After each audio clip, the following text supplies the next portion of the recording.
Toastmasters, at table topics, there's a question that's asked, what piece of advice has been most helpful to you in your entire life? And I often answer that with a simple stop. Stop and smell the roses. Because we all have really busy lives.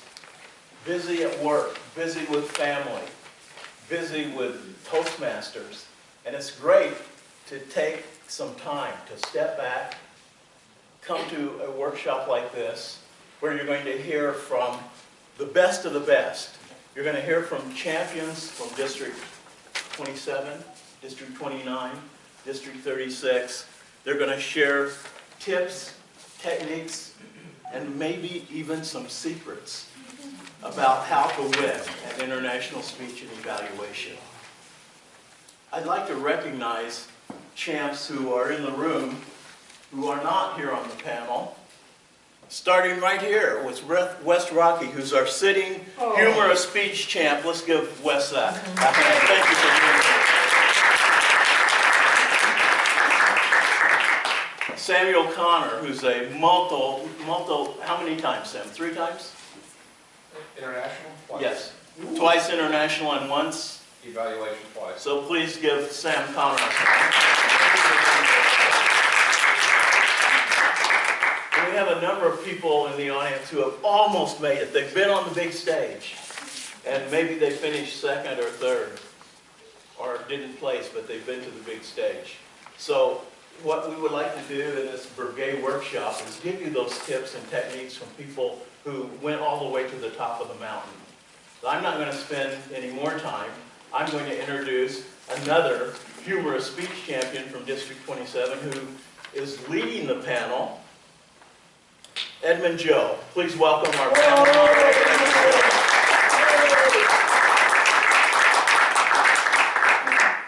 Tonight we have a very distinguished panel who's honed their speeches so well that they've all earned the title of District International Speech Champion. We have 3 of them here. The 4th person, Clarence Featherson, is running a little bit late, and he'll be joining us as soon as he can. But with all that experience of honing their speeches, tonight, as Paul said, they're all going to practice their table topic skills. Now, for those of you that may be in the IT field, there's one acronym that is used over and over and over again, and it's called SDLC. And for those of you who are not in the IT industry, you're wondering, what the heck is he talking about? Well, SDLC in the software industry means Software Development Life Cycle. And it's basically taking an idea all the way through to production, and all the steps are in between. Today I'm going to steal that acronym. Instead of a software development life cycle, it's going to be speech development life cycle.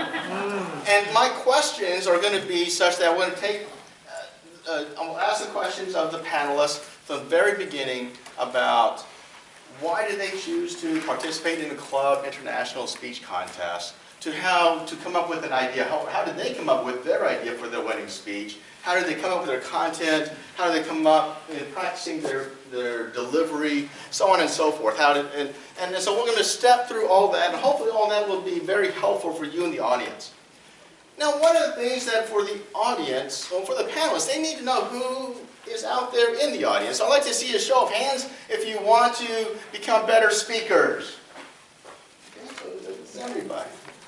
And I'd like to see a show of hands if you know that you are going to participate in the International Speech Contest.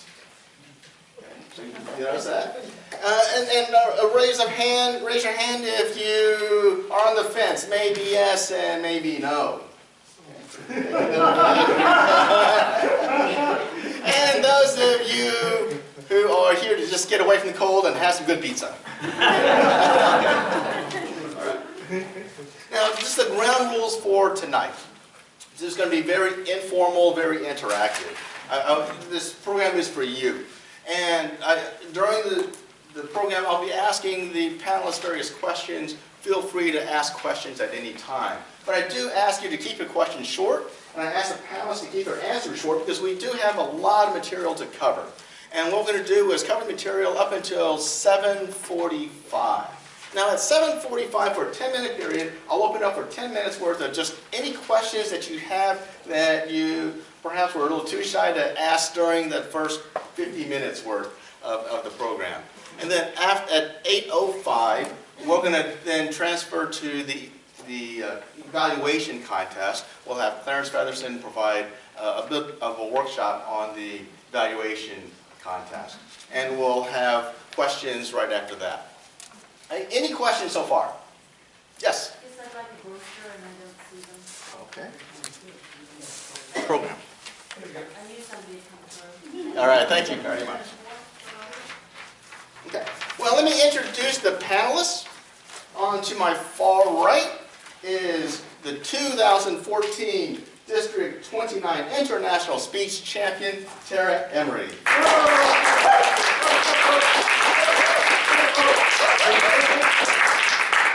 Seated to her left is the 2014 District 27 International Speech Champion, Martha MacPhee.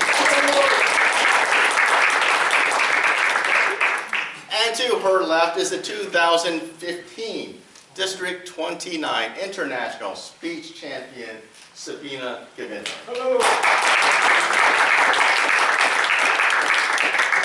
Now what I'm going to do is, I'm going to start off with Tara, and for 30 seconds or so, could you mind just letting the audience know about what your winning speech was about, and if there was a message, a little bit, without having to tell the speech, but what was it about, just so that, because all three of you, actually all four of you, have very different speeches and speech topics. And I want the audience just to get a flavor of differences and similarities between your speeches. So, Tara? Okay, thanks.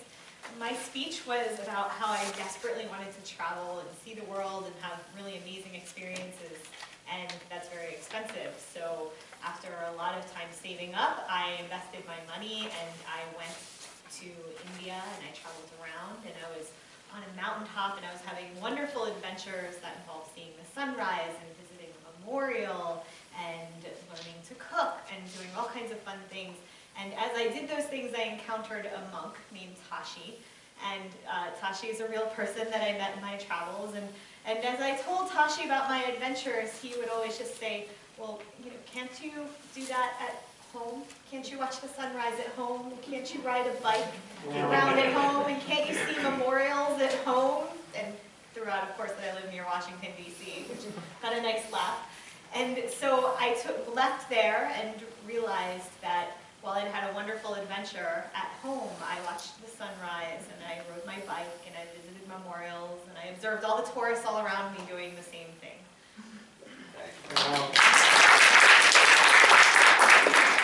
And Martha, I'm going to ask the same question of you. Summarize your speech. So my speech title was I'll Never Join the Military, and it was about me growing up and my family really wanted me to join the military and me throwing fits because I would slam doors on my grandfather and say I'm never going to join the military, that's a ridiculous idea. But as I grew up, I went through a lot of things probably with my grandparents, and my grandfather was a huge influence on some of the decisions I made in life. So when it came time, he had asked me to look into the military, and I did. And I became a Marine for 8 years now. So I went into the top branch. But my grandfather was a Marine, so I kind of followed after him. So after all that, me, you know, stomping my foot when I was younger and not wanting to join, I kind of took after him and definitely joined.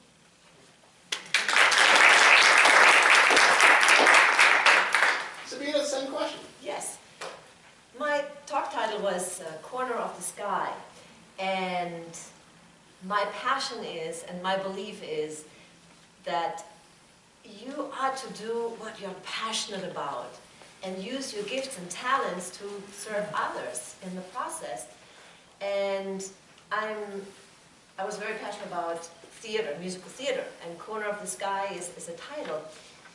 And when I heard that, because I definitely wanted to share this with my audience, I also shared my story, how I went from being very miserable in a job that I hated to something that I loved, becoming a performer, and my journey of that.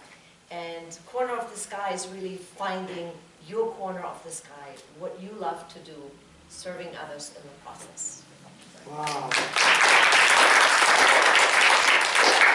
So the first question is going to be for Tara and Martha. And if you surveyed most Toastmasters, there's always a reason not to compete in the club level of the International Speech Contest. So I want to find out from both of you, what motivated you to enter into the speech contest at the club level?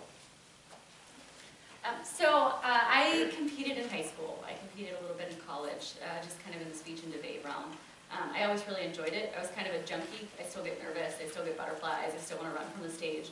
But it's the same thing, like people like the skydive and all that crazy stuff. For some reason, I find my energy and my nervousness all bottled up sometimes on the stage, and I just love it.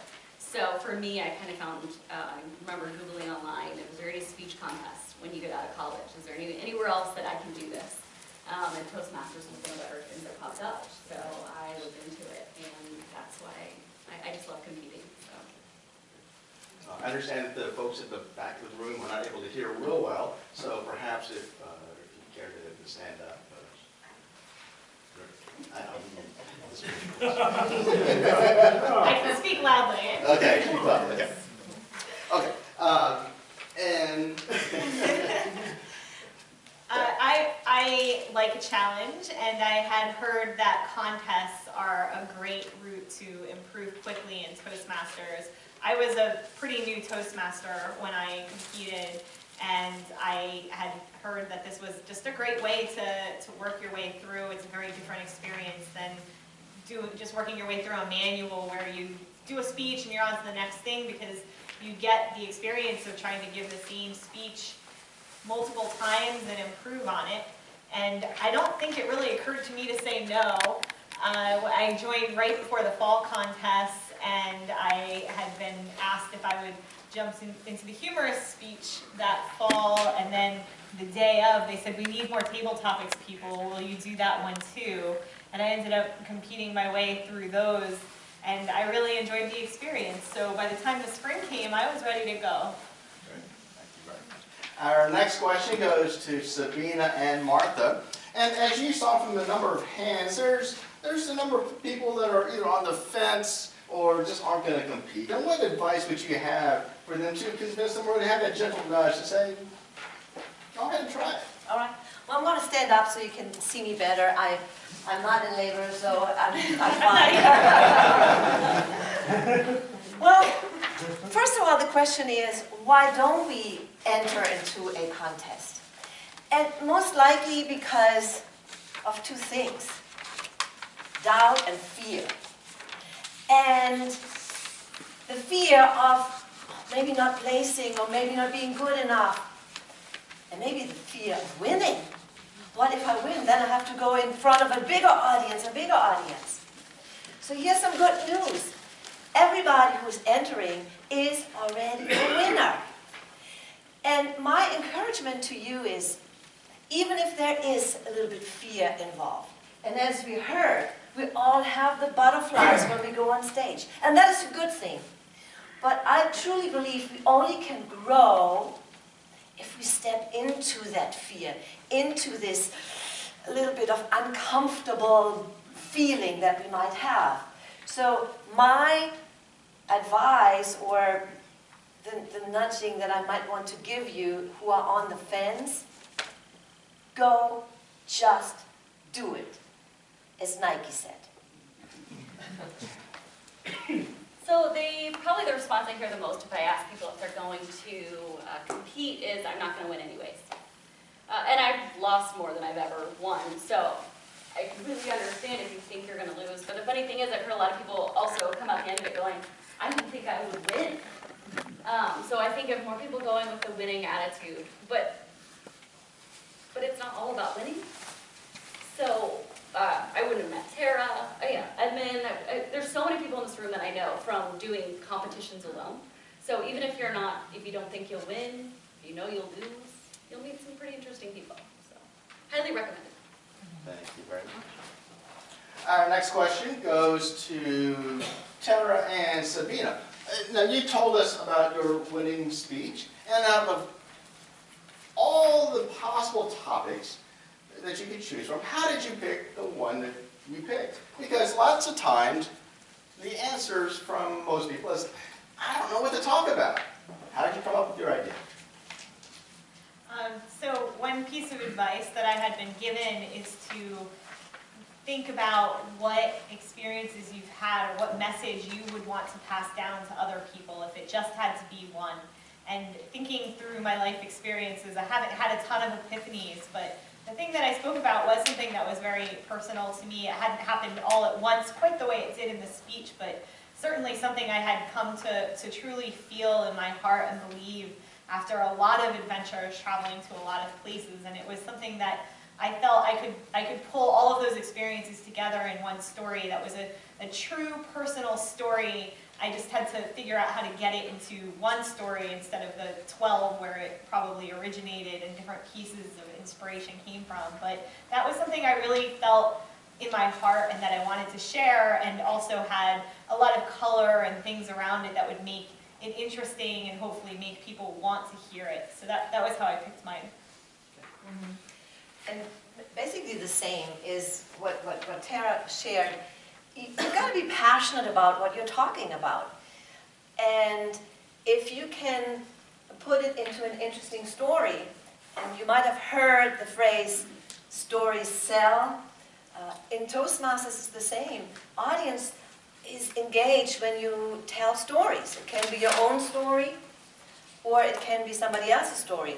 So I also picked my true passion, sharing my story, and hopefully inspiring others to dream again, to dream big, and knowing it doesn't matter where you're coming from, it doesn't matter where you start, it doesn't matter what other people were saying and thinking you should do, like it was in my case. Once you make up your mind and once you go for it, you can achieve anything. And that's how I picked my talk. Our next question goes to just Martha. What tips do you have for the audience when they say, I don't know what to talk about? I always go with personal stories, and I find a lot of times with personal stories that you just have that more passion, more emotion, but sometimes the story you have isn't quite funny enough, maybe. So a lot of times I fabricate parts of my story to make it a little bit better. My only problem is after I tell the speech about 100 times, then I go to tell someone in the outside world the actual story, and I start to tell the lie with it. And I've done it almost before. So but I would definitely say pick stories in your life and then upgrade them a little bit. Make them funnier, find some jokes to put in. And then maybe I like to do a lot of parallels, so I tell a story about my life and I parallel it to something that everyone can relate to. So parallels are really good because you can give a personal story that's really, really emotional, but then parallel it with something that everyone kind of understands. And that way that you get an entire audience coming back into your story and they understand where you're coming from in that story. Our next question will go to Sabine and Martha. And now that you have your idea, can you describe for the audience how you took that idea and made it into a speech? What process went through your mind to go from an idea to something on paper? So I took the idea actually from a speech that I did prior, and it was very good received by the audience. And my story that I had my conversation with my dad, who told me not to do this but to do that, and then what Martha was saying too is kind of embellished the story a little bit and acting it out. And I also used a song that was the title, Corner of the Sky, which is, rivers belong where they can rumble, eagles belong where they can fly. I got to be where my spirit can run free. Got to find my corner of the sky. So I used that phrase or that part of the song to put my story around it, and then I also encouraged the audience, again, finding parallels and finding ways that I can encourage the audience and even had them participate in something that helped them trigger their thinking process. So that's how I put it together. Took a little bit of a story I already had that well received and tied it together with my gifts and talents as a performer. For me, I always start out with a 30-minute speech. No matter how many times I try to narrow it down, I want to tell 100 stories. So usually I try to get people in front of me and I just tell them a few of the stories. And when they laugh, you know, really, really big at one, I'll probably be like, oh, I'll take that one, and I'll take this one. And then some people are like, I don't get that story. It wasn't really that funny. You thought it was hilarious, and it wasn't. So I kind of just go in front of people and I give them a bunch of stories that I want to put in this. And sometimes people will tell me that doesn't really make sense in this. The parallel that you're trying to make from one transition to the other, that story doesn't fit. And that actually happened. I tried to tell 4 stories and I was told this just one doesn't fit, which was great because I could take it out. I told the 3 that were really important and it worked out well. So just talk to some people, get a bunch of stories and find out which ones work for you. Now, I've noticed the audience is really, really, really quiet, and you must have some questions. Yes, sir. My question is to Tara and Martha. Following Ryan Avery, who won the International Speech Contest in 2012, both of you had a central theme that Ryan recommends, is that you're not the hero of your story. How important was it to have that as your recurring theme throughout? And how you recommend having these people in the audience be able to identify that as they work through their championship speech? So I think if you look across all the recent winners, you'll find that that is true. It's not a hard and fast rule. There are no hard and fast rules, but if you want to go by experience, it's certainly a powerful recommendation, and it was one that I very much had in my mind. And that was part of what led me to tell the story through Tashi, the monk, who was a person that I met in the Himalayan mountains, and he worked under the Dalai Lama where he was at his temple, and I actually met Tashi because there was a place where the monks made banana pancakes. And so in the story, he was making noodle soup, but in reality, he was making banana pancakes. And so but his view on things was very different than my own because he had always lived in this town. His parents had given him to the monastery when he was 12. And so his view on life was very much as it was in my speech, where he had seen so many amazing things from where he was, and he really appreciated the simplicity of life, and that was how he lived. And so as I told him about all these wonderful adventures, it just wasn't impressive to him. And he was someone who impacted my life in that way. And so as much as I wanted to tell my message, it also, as I said, there are other stories that I have. The bike riding was actually from a trip through Southeast Asia, whereas a lot of the other things were from other trips. But all of those were summed up through Tashi's eyes, because he is someone who, in a very small way, in a very small piece of my life, gave me advice, not in advice form, but he helped me to understand life in a different way. And I think that we've all run into those people, and I think that the benefit to explaining that to your audience in that way is that you're not trying to take credit, and it makes you more humble, because there's a risk if you're going to be the hero of your own story. And I've seen it successfully done, so again, there's no hard rules, but there is a risk that if you're going to do it, you need to be very, very careful of that you're putting yourself up on a pedestal. And that can be very dangerous because some people might not appreciate that. Again, it can be done correctly, but you have to be very careful. The way around that is to have the story, and again, if you look at any of the winning speeches, I think you can find it. Someone teaches you a skill, and then all you're doing is paying it forward to your audience. Kind of the way I look at it is that when you're trying to relate to someone in the story, you may not relate to me because you don't know me, but I made the hero of my story my grandfather. We all have a grandfather. So you can all relate your grandfathers kind of to my grandfather, but you don't relate necessarily to me right away. So I immediately made myself almost the villain in my speech. I kind of wanted everyone to hate me at first when I shouted, I'll never join the military. Everyone's like, oh, we love the military in DC. How could you not? And I had several people right away go, that's the worst opening line. I hated you right away. And I'm like, good, but do you like me now? And they're like, yes, yes, you and your grandfather, we love now. And I'm like, great. So it's kind of that emotion, too, that I wanted people to connect with. Yes, sir. My question is, to what extent do you recommend practicing? My inclination is practice until it becomes second nature. Is there a risk there in becoming too robotic, perhaps? Thank you. So I believe practice is very important. And some people may have only bullet points and then free speech. But that can be very dangerous because sometimes we can get off, and timing is very important. I've seen it firsthand.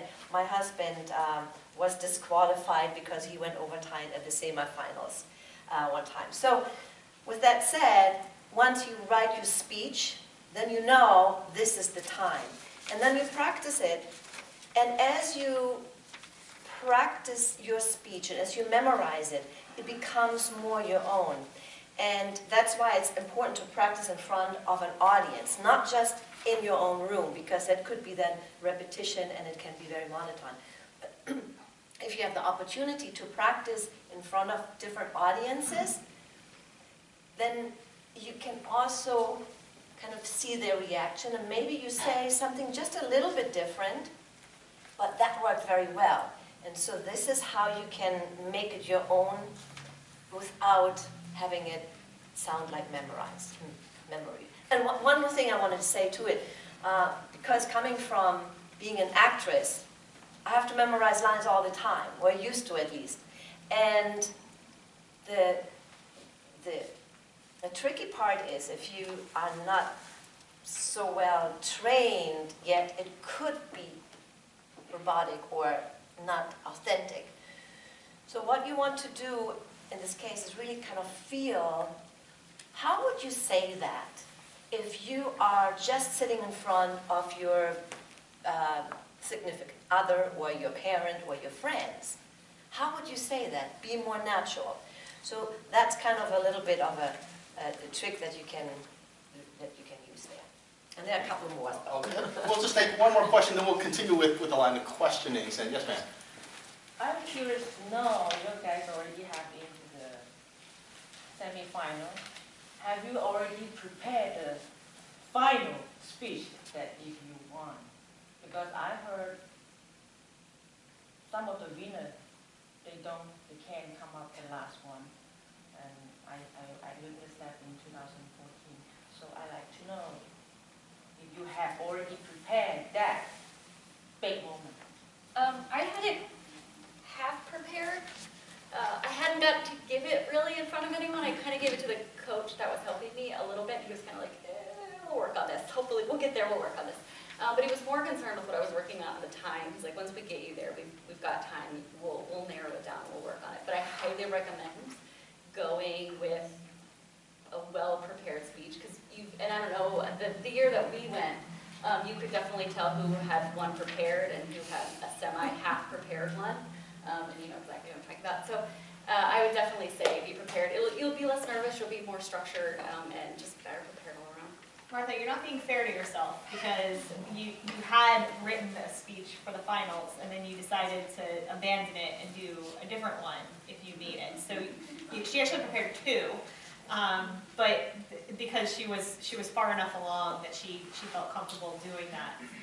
And I had one as well, and Paul actually helped us to practice those in our districts, and we went around to the leadership institutes and we gave those and got feedback on them. So it wasn't just that we prepared them, but even if it wasn't the one you ultimately decided to give, we did go through the exercise of writing it and practicing our delivery, and boy, they were rough because they were new, and there were times when I just totally forgot what the words were, but that's why it was important to practice it.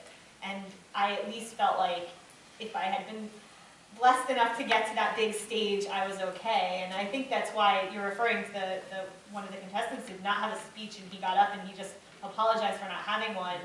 And some people really respected him for doing that. My personal take was that he should have just given it to the runner-up out of his round, because people really, really, really work hard to get there and then to prepare themselves for that big stage. And I think that you owe it to everyone in Toastmasters who's going to watch that. If you might end up on that big stage, you should have a speech ready. How about you? Do you have one? I had a speech, a second speech, also prepared before I went to Las Vegas.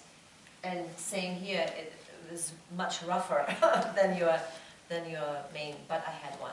But the criteria said that you cannot have that speech being presented before, Within correct? that year, I believe, yes, within the year. You couldn't have given that speech within that year. As a contest speech. Yes. Yes. The second It place cannot be winner. in competition. Yes. Yeah. That is the rule. It cannot be in competition. You can have literally seven different speeches throughout the time, but the one that you give at the semifinals will not be the one you give at the finals. There's one thing that I wanted to point out too, is for those of you who don't know Sabine, she made a mention when she last gave an answer that may have gone in one ear and out the other, which is she spoke about her husband. Now her husband is also the 2013 District 29 International Speech Champion. So I asked everyone, does anybody know a husband and wife who are both international speech champions? We have one half sitting right here. Now I'm going to continue on with the questions, and this continues with the topic of speech content. We asked the panelists about how they came up from an idea to a written speech. Now I'm going to ask Tara and Martha, for your winning speech, was your speech writing a difficult process or an easy process? For the fun. For your winning speech. Oh. It was difficult, and it was difficult because I really wanted to work hard at it. So it's as difficult as you make it, and I made it really difficult. So the first speech that I gave at the club level actually probably had more in common with my speech on in the semifinal round than it did with the other contests within the district. And that was because I ended up putting aside a whole chunk of it and replacing it with something else. And then every single contest I started almost from scratch, and I would redo the whole speech as much as I could and continue to refine it and leave lots of material on the cutting room floor, because the bigger your audience gets, the bigger the response is and the slower you have to go, and you really have to force those decisions of what really doesn't stand up to the rest of the speech. And it's funny because once you let something go, it's like it never mattered in the first place, but that act of chopping it is really difficult. And trying to find new jokes and refine what people are responding to is really difficult, and I made myself redo it. I never took a pass into the next round and said, it was good enough for area, it'll be good enough for division. I never did that. Every single time I pushed myself to try as hard as I could to make an even better speech. And it got to a point then where once I was going to Kuala Lumpur, I got some outside help and was told to redo it. And then that was actually where I ended up dredging back some of the old material from the club speech. But by then it was almost unrecognizable from what it had been. And a lot of people don't choose to do that. When I raise my hand about someone who's thinking about competing this year but isn't sure, I plan to have some other conflicting demands on my time soon. And for me, I don't want to mail it in. If I do this, I want to invest it. It was a huge investment of time and effort and practice. And I took it very seriously, and I think it paid off for me in every way. I don't regret a second of that. I think it was all worth it. But there are other ways to prepare. That was how I chose to do it, and because of the way I chose to do it, it was difficult but very rewarding. For me, a lot of my speeches were hard to write, but this one was super easy, only because I was telling stories that I lived through. So I kind of just regurgitated things I already knew. Super easy to memorize when you're just retelling a story in your mind. That's why, especially a lot of first-time speakers, I just say, tell me what you know. Remind me of a story that's really passionate, that you have something. really invested in. So for me, writing it, I just wrote the stories. That it was harder for me to cut down. I wanted to tell you so much in the story that for me I had to start cutting out things that I realized weren't as important as other things were. So I had to start, what could I tell you in the story that you needed to know, and what could I take out that maybe didn't really add to the story I was trying to tell you at the time. So for me it was really cutting a lot of what I was writing. Okay. Our next question goes to Sabine and Tara. And in your winning speech, how important was humor? Let me tell you about humor. This is the hardest part. For me, it is very, very difficult. And being in Las Vegas and seeing the champions there, humor is very important, very important. So what I try to do in my speech is figuring out what would be funny lines, and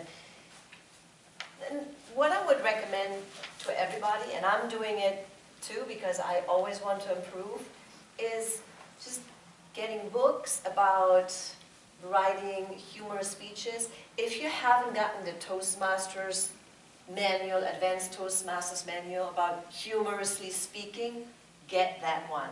You will learn a lot from that. So those are the very challenging part that I'm still working on it. I'm still working on it.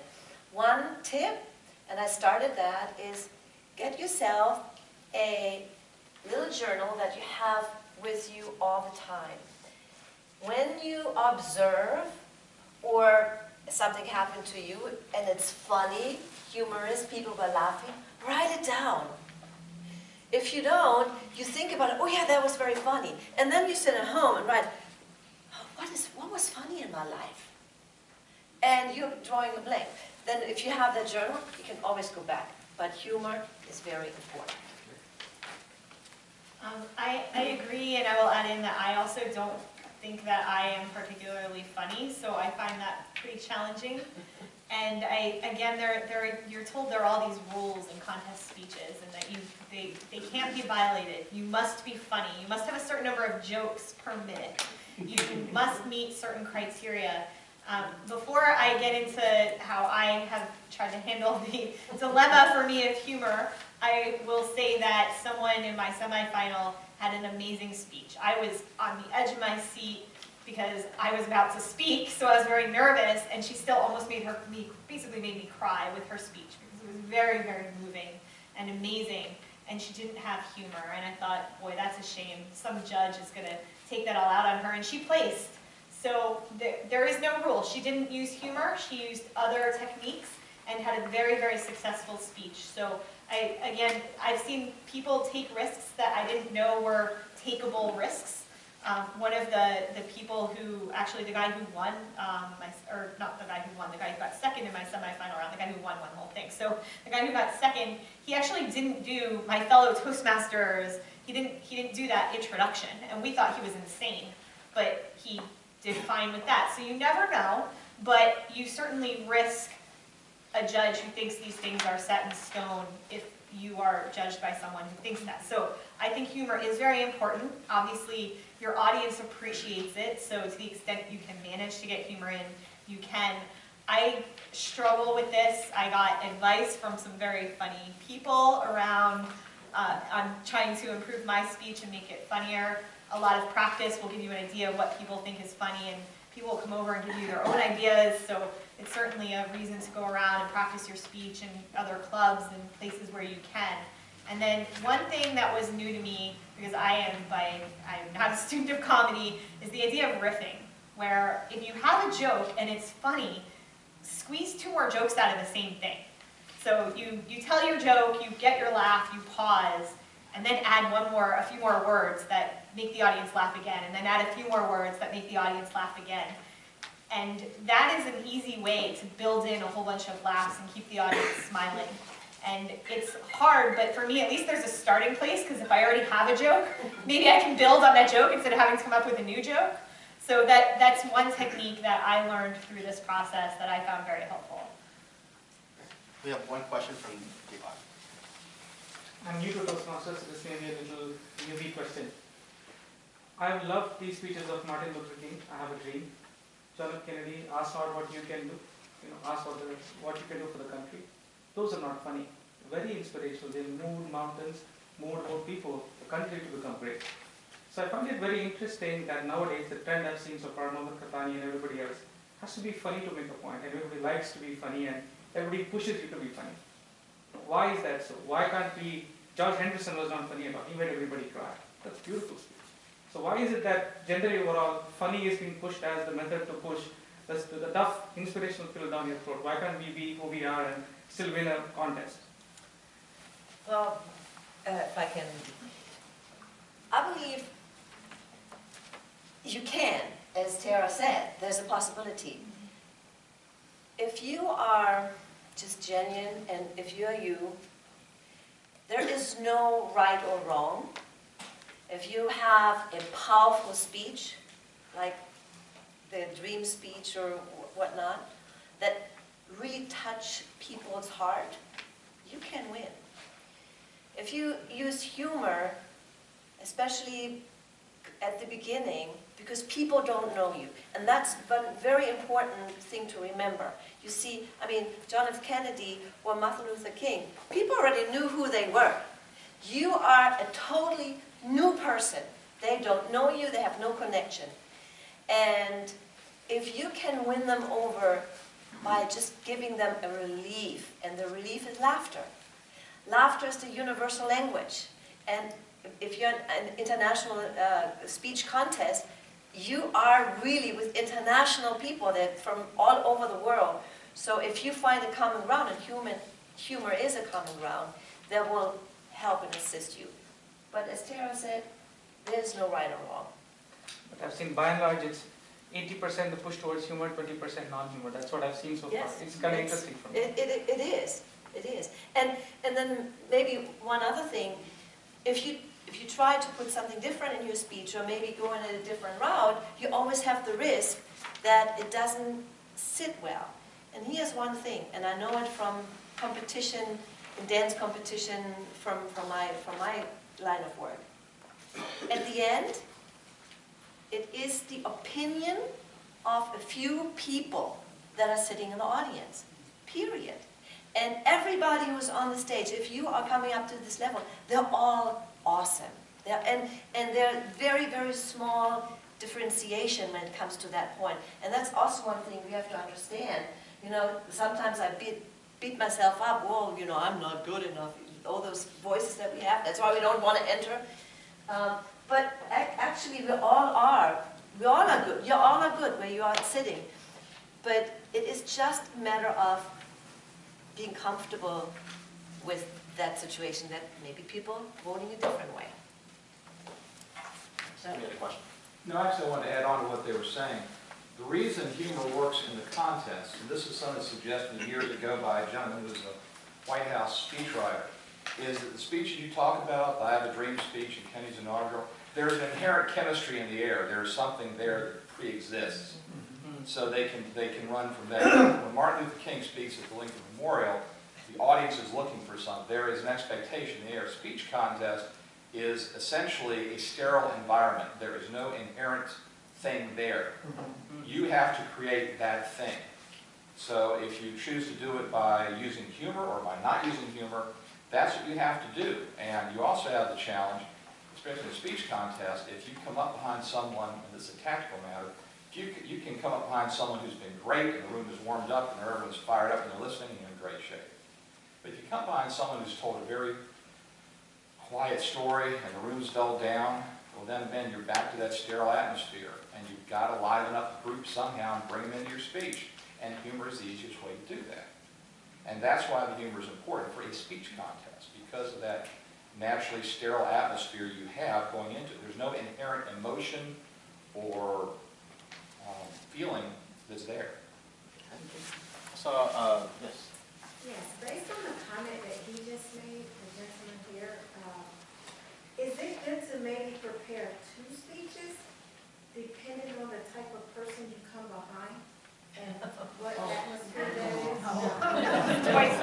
Focus on one. reason I ask that is because if the one that you're focusing on does not have a lot of humor in it, you have to make sure that it's compelling enough to be. But you cannot make changes. You have to submit your speech. So you, and then the drawing is just before you go on stage. So you have no control over that anyways. We have a question. I have a slightly different question, and I'm going to say something that's quite blasphemous. I liked Mr. Avery's speech, but I thought it was much more of a performance rather than a speech. And that's my concern when I see these speeches being given. It looks like a piece of theater and not what I understand to be a speech. And so that tension between the two, how do you, like if I start getting funny, it's going to be funny if I'm funny because I'm not that funny. And, you know, but it'll go into that performance theatrical piece as opposed to giving a speech. And I think for me that is the challenge, is because I do not do performance art. I'm a pretty good speech giver. And that nexus that it seems to be looking for in the competition is something, for me, is a challenge to understand where that sort of sweet spot is. And I would probably say I'm pretty theatrical, and I've been hit on it several times where I'll just hear you were over theatrical, or you know, it's too much, you need more, whatever.